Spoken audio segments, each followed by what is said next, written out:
Bazı oyuncular vardır, ilk bakışta ne olduklarını anlayamazsınız. Forvet değil ama ceza sahasında sürekli doğru yerde. Orta saha oyuncusu ama gol kokusunu hissediyor. Bazen inanılmaz şeyler yapıyor, bir röveşata deniyor. Sonra iki kişinin arasından çıkıyor, oyunu tek başına deliyor. Bir bakarsınız rakiplerini çalıma dizmiş ve kaleciyle karşı karşıya. Ama sonra o net pozisyonu kaçırır. Hatta bazen yaptığı bir hata gole dönüşür. Bu oyuncu olmaz dersiniz. Sahneye tekrar çıkar ve oyunu kazandırır. Ya da oyunu riske atar. Peki bu oyuncu gerçekten ne vaat ediyor?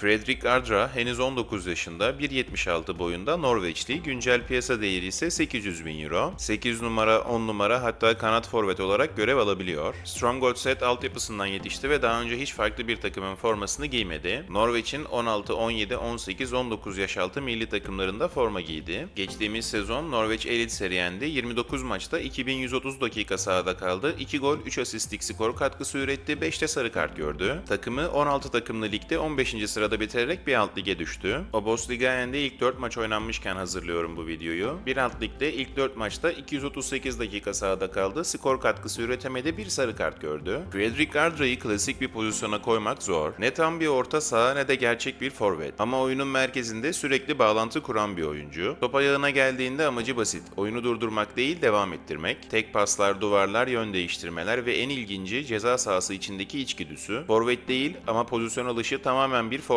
gibi. Doğru yerde bulunuyor, doğru anda geliyor. Bu yüzden Ardra'yı anlamak için istatistikleri değil, oyunun içinde yaptığı küçük ama kritik dokunuşlara bakmak gerekiyor. Şimdi gelin Martin Odegaard'ı çıkartan altyapının yeni yıldız adayı olabilir mi? Bunu birlikte inceleyelim. İlk göze çarpan şey hareketleri değil. Sahada en çok dikkat çeken oyuncu o değil çünkü. Ama oyunu en çok etkileyen oyunculardan biri olabilir. Çünkü onu farklı yapan şey oyunun akışıyla kurduğu ilişki. Onun yaptığı şey istatistiklere her zaman yansımaz ama oyunun akışını değiştirir. Topu ayağında tutarak değil, doğru anda doğru yere oynayarak etkili oluyor. Örneğin bu pozisyonda mesela topu kontrol ettikten sonra ekstra bir dokunuş yapmıyor. Tek pas basit gibi görünüyor ama oyunu hızlandıran aslında tam olarak bu. Ardra oyunun kendisinden daha hızlı düşünüyor. Top ona geldiğinde ilk yaptığı şey şu: kontrol, kafa kalkıyor ve karar. Ancak bu çok uzun bir süre değil, yaklaşık 1 saniye içerisinde gerçekleşen bir süreç ve genelde de aldığı karar doğru. Bazen tek pas, bazen bir duvar pası, bazen de sadece oyunun yönünü değiştirmek. Ama ortak nokta şu: topu gereksiz yere ayağında tutmuyor. Çünkü modern futbolda artık topu tutan oyuncular değil, topu doğru kullanan oyuncular değerli. Ve Ardra bu noktada oldukça dengeli bir profil çiziyor. Sürekli hareket halinde ve sabit değil. Topu aldıktan sonra kaybolmuyor, tekrar pozisyon alıyor, tekrar opsiyon oluyor. Yani sadece pas veren değil, pas verdikten sonra da oyunun içinde kalan bir oyuncu. Bu da onu bağlantı oyuncusu yapıyor. Bağlantı oyuncusu dediğimiz profil aslında tam olarak burada ortaya çıkıyor. Top sürekli onun üzerinden akıyor ama hiçbir zaman oyunu yavaşlatmıyor. Sanki bir duvarmış gibi oynuyor. Top geliyor, tek dokunuş ve yön değişiyor. Bir anda rakip savunmanın dengesi bozuluyor. Bu rol çok fazla konuşulmaz ama sahadaki en kritik rollerden biridir. Çünkü bu oyuncular olmadan ataklar devam etmez, oyun kopar ve tempo düşer. Ardra burada takımın ritmini koruyan oyuncu. Ama şunu da söylemek lazım, bu rolün bir dezavantajı var: çok dikkat çekmez. Ama teknik ekipler için değerlidir. Top ayağına geldiğinde fazla düşünmüyor olması, karar verme hızının yüksek olması onu tempolu oyunda da avantajlı bir hale getiriyor. Ama bazen bu hız onu daha fazla güvenli oynamaya da itebiliyor. Yani risk alabileceği pozisyonda basiti seçtiği anlar da var. Bu kötü mü? Tabii ki hayır. Ama onu bir üst seviyeye taşıyacak şey bu dengeyi daha iyi kurmak. Yani ne zaman risk, ne zaman garanti. İşte bu ayrım Ardra'nın gelişim noktası. Ama genel olarak baktığımızda oyunu bozmayan, aksine oyunu akıtan ve takım arkadaşlarını daha iyi gösteren bir oyuncu profili görüyoruz. Bu yüzden belki manşet olmaz ama sahada çok iyi iş yapar. Şimdi izlediğimiz pozisyonda ise bir adım daha ileri gidiyor. Topu alıyor, rakibini eksiltiyor ve ceza sahasına giriyor ve kritik an doğru tercih yapıyor, pası gole dönüşüyor. Bu tarz detaylar özellikle dar alanda ya da set hücumunda çok değerli. Çünkü takım sıkıştığında oyunu tekrar açabilecek birine ihtiyacınız olur. İşte Ardra bu rolü de üstlenebiliyor. Biraz da geçiş oyununa bakalım çünkü bu anlarda da oldukça net bir profile sahip. Topu kazandığında ilk refleksi güvenli oynamaktan ziyade oyunu ileriye taşımak. Topun kazanıldığı anlar çok değerli anlardır çünkü o an rakip dengesizdir ve doğru bir karar doğrudan pozisyona dönüşebilir. Örneğin şimdi izleyeceğimiz pozisyon. Top rakipten kazanılır kazanılmaz öncelikle boşa kaçıyor, takım arkadaşına opsiyon yaratıyor, sonrasında topu alır almaz yönünü değiştiriyor. Geriye oynamıyor, risk alıyor ve bir anda takımı hücuma çıkarıyor. Ve bu sayede rakip daha yerleşemeden oyunu ilerletiyor. Bu aslında çok kritik bir detay çünkü savunmalar yerleştiği zaman en iyi takımlar bile zorlanabilir. Ama yerleşmeden yakalarsanız en basit pas bile pozisyona dönüşür. Ardra tam olarak bunu yapıyor. Ama her topu kazandığında riskli oynamıyor. Bu da önemli. Örneğin şu an izlediğimiz pozisyon topu Conte ile buluştursa belki çok daha net bir pozisyon olacak ama o biraz daha güvenli olanı seçiyor. Yani hızlı düşünme isteği onu bazen acele karar vermeye itebiliyor. Yani doğru fikir var ama uygulama her zaman kusursuz değil. Ardra'nın oyununda dikkat çeken bir başka nokta ise topla kurduğu ilişki. Çünkü oyuncuyu sadece pas üzerinden değerlendirmek eksik kalır. Zaman zaman sorumluluk alıyor ve topu ayağına yapıştırıp rakibin üzerine gidiyor. Örneğin bu pozisyonda topu alır almaz rakiplerini eksilterek ilerliyor ve bir anda kaleciyle karşı karşıya kalıyor. Evet, sonuç gol değil ama burada önemli olan o aksiyonu başlatabilmesi. Yani sıkışan oyunu sadece paslarıyla değil aynı zamanda top sürme kabiliyetiyle de açabiliyor. Aynı zamanda bu özgüvene sahip olan oyuncunun 19 yaşında olduğunu unutmamak lazım. Evet, şu anda bile oyuna dokunabiliyor ama bu özelliklerin daha da gelişeceğini unutmamak gerekir. Örneğin bu izlediğimiz pozisyon iki oyuncunun arasında ama kendine güveniyor, çok güzel bir vücut hareketiyle iki oyuncudan birden sıyrılıyor. Bir çıkış yolu buluyor. Yani bu teknikle birlikte özgüvenin harmanlanmış hali. Bir diğer önemli detay ise faul alabilmesi. Rakipler onu durdurmakta zorlandığında çözümü faulde buluyor. Ve bu da takımı için aslında değerli. Çünkü hem tempo kazandırıyor hem de duran top fırsatı yaratıyor. Hatta burada direkt penaltı kazandırdığı bir pozisyon da var. Sadece topa ne zaman dokunacağını değil ne zaman hızlanacağını da çok iyi ayarlayan bir oyuncu. Şimdi oyunundaki en beklenmedik tarafa geçelim. Çünkü kağıt üzerinde bu oyuncudan bekleyeceğiniz şeyler belli. Orta sahada bağlantı, pas, oyun kurulumuna destek. Ama ceza sahasına geldiğimizde farklı bir profil görüyoruz. Bir forvet değil ama ceza sahasının içinde tamamen bir forvet gibi davranıyor. Evet, şu anda gol olmayan kafa vuruşlarını izliyoruz. Biri direkten dönüyor, birini kaleci çıkarıyor. Ama burada asıl mesele sonuç değil. Bu pozisyonlara sürekli girebilmek. Çünkü ceza sahası içgüdüsü dediğimiz şey son vuruştan önce koşuyla ve zamanlamayla başlar. Ve Ardra bu konuda gerçekten farklı bir profile sahip.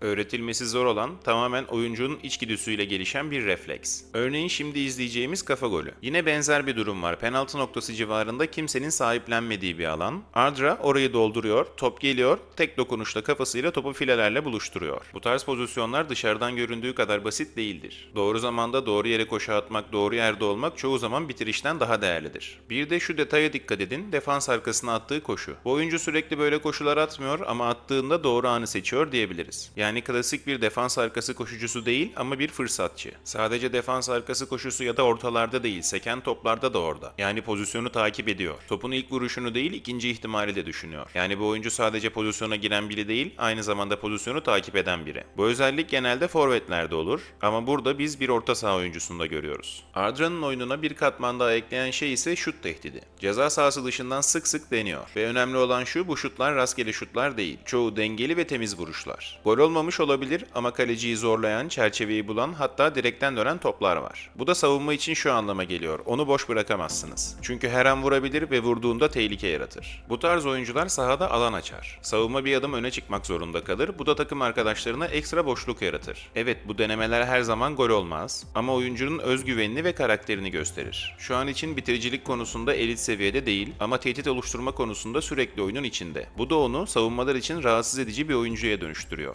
Aynı zamanda bu şutlarda iki ayağını da kullanabiliyor olması tahmin edilebilirliğini düşürüyor. Şimdi Ardra'nın oyunundaki en problemli noktaya geliyoruz. Ve burası onun seviyesini belirleyecek yer. Çünkü bazı hatalar vardır oyun içerisinde kaybolur. Ama bazı hatalar vardır ki direkt skora etki eder. Arda'nın hataları maalesef bu ikinci kategoriye giriyor. Bakın bu pozisyonlara dikkat edin, top kazanılıyor, aslında her şey doğru başlıyor, alan var. Pas opsiyonu var. Ama o pası oynamak yerine topu ayağında tutmayı tercih ediyor. Futbolda herkes top kaybeder ama nerede kaybettiğiniz her şeyi değiştirir. Ardra'nın problemi şu, topu en tehlikeli bölgede kaybediyor. Bu da rakip için hazır pozisyon demek. Ve bu iki pozisyonda da top kaybı birkaç saniye içerisinde kalelerinde bir gole dönüşüyor. Aslında burada iki farklı Ardra görüyoruz. Bir tarafta rakip kaleye yakınken oyunu hızlandıran, tek pasla takımı ileri taşıyan, akıllı kararlar veren bir oyuncu. Diğer tarafta kendi yarı sahasında ise topu fazla ayağında tutan, gereksiz risk alan ve takımı zor durumda bırakan bir oyuncu. Yani mesele yetenekten çok seçim. Bir diğer problem savunma tarafında yaşanıyor. Birebirlerde zaman zaman çok kolay geçilebiliyor. Aslında istek var, mücadele var ama her zaman yeterli kalite yok. Baskı yediklerinde veya alan savunmasında ise aslında çoğu zaman başarılı. Örneğin şu an izlediğimiz pozisyon. pozisyon. Doğru alanda duruyor, doğru açıyı kapatıyor, hatta gerektiğinde oyuncu takibi de yapıyor. Top kendisine yaklaştığında topu kazanmak için de mücadele veriyor. Dikkat ederseniz durmadan arkasındaki oyuncuya bakıyor, onu görmeye çalışıyor. Ancak bir anlık dalgınlıkla karelerinde gol görmelerini de sağlayabiliyor. Kısaca savunma yönünden kendini fazlasıyla geliştirmesi gerekiyor diyebilirim. Bu da özellikle mücadele gücü daha yüksek liglerde 8 numara olarak kullanımını kısıtlayabilir. Özetlemek gerekirse Adra'nın zayıf yönleri onun güçlü yönleriyle bağlantılı. Yaratıcı olduğu için risk alıyor, risk aldığı için hata yapıyor. Ve bu da onu doğru sistemde çok değerli, yanlış sistemde ise problemli bir oyuncuya dönüştürüyor. Çünkü potansiyeli çok yüksek, sahada değer katıyor ama aynı zamanda riski de beraberinde getiriyor. Ama tabii ki şunu da söylemek gerekir, Adra savunma tarafından tamamen kopuk bir oyuncu değil. Özellikle pres anlarında doğru zamanlamayla öne çıkabiliyor. Örneğin bu pozisyonda kaleciye giden pasta kısa düştüğünü fark edip hızlıca deparını atıp topu kazanıyor ve hücum aksiyonuna dönüştürüyor. Yani presi sadece savunma için değil, hücum başlangıcında da kullanıyor. Defansif aksiyonlarda ise istek var. Zaman zaman topu kazanıyor, zaman zaman sadece açı kapatıyor. Bu da aslında rolünü net bir şekilde gösteriyor. Bir savunma oyuncusu değil ama doğru sistemde doğru gelişimi sağladığı durumda savunma için de katkı verebilecek bir oyuncu. İkili mücadele konusunda ise fiziksel olarak çok güçlü bir oyuncu değil ama doğru zamanda rakip ile top arasına girme konusunda yetenekli ve bu şekilde sık sık top kazanıyor. Ama tabii ki üst seviye için fiziksel olarak da kendini geliştirip bu konuda daha iyi hale gelmeli.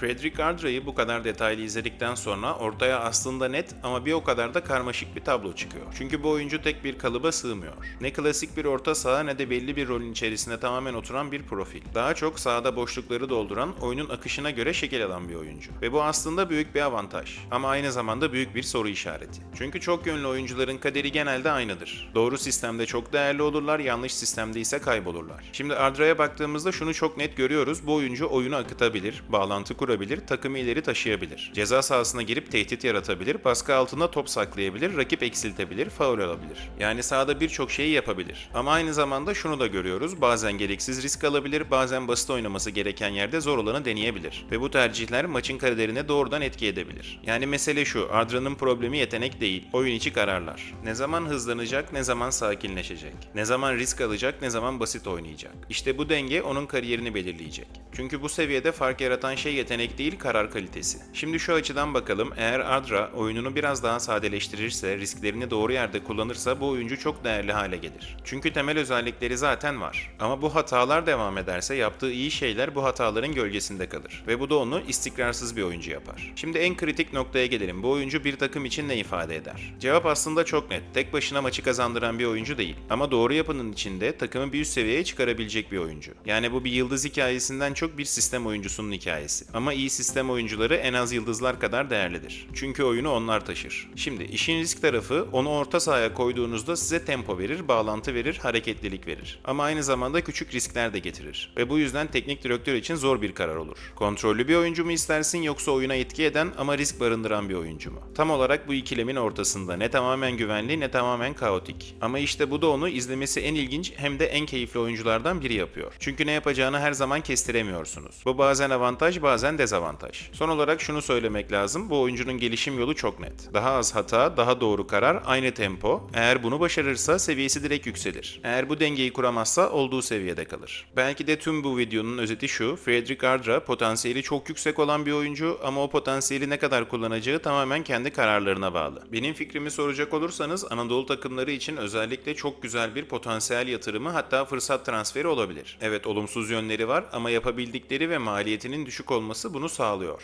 Sözleşmesi 31 Aralık 2029 tarihine kadar ama çok büyük bir problem değil bu. Takımı genelde güncel piyasa değerinin %60'ı %70'ine denk bir teklif geldiğinde satışı gerçekleştiren bir takım. Örneğin kulübün yaptığı en büyük satış Martin Odegaard. Güncel piyasa değeri 4 milyon euro iken 2,8 milyon euro karşılığında Madrid'e satıldı. Ya da video boyunca 21 numaralı formasıyla izlediğiniz Farji. Bana göre geçen seneki kadronun en yetenekli oyuncusuydu. Piyasa değeri 1,8 milyon euro iken 1,3 milyon euroya Venezia'ya satıldı. Sadece 3 ay önce. Bir başka örnek vermek gerekirse Samsunspor'un sol beki Thomasson. Yine geçtiğimiz yaz 1,2 milyon euro bonservis değeri varken 700 bin euroya Samsun'a satıldı. Tabi arada istisnalar var, daha yüksek bonservis bedeline satılanlar ama bunlar çok daha ender. O yüzden ben 500 ya da 600 bin euro bandında transferin tamamlanabileceğini düşünüyorum. Maksimum 700 bin euro şeklinde. Bu da Anadolu takımlarının bile çok kolay karşılayabileceği bir miktar. Aynı zamanda potansiyel yatırımı. Sanırım Frederick Adra hakkında söyleyeceklerim bu kadar. Buraya kadar kadar izleyen, dinleyen herkese çok teşekkür ederim. Kanalımın büyümesine yardımcı olmak isterseniz eğer, abone değilseniz abone olmanız çok önemli. Eğer videolarımın daha fazla kişinin önüne çıkması konusunda da destek olmak isterseniz bir beğeni bırakabilir ya da yorum yapabilirsiniz. Bir sonraki videoya kadar kendinize çok iyi bakın, hoşça kalın.